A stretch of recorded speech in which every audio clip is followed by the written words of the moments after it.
இருட்டு. இந்த இருட்டு தான் இங்கு எல்லாத்துக்கும் ஆதாரம்.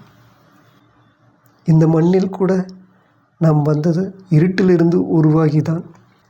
உன் தாயின் கருவில் இருப்பது இருட்டு.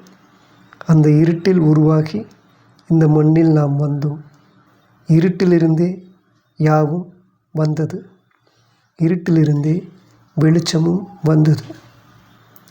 வெளிச்சத்தில் வாழ்கின்ற யாவும் குறிப்பிட்ட காலங்கள் மட்டுமே வாழ்கின்றன.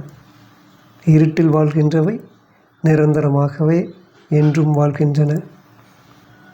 நாம் கூட வெளிச்சத்தில் சில காலங்கள் வாழ்ந்துவிட்டு இருட்டுக்குள் தான் நிரந்தரமாக வாழப்போகிறோம்.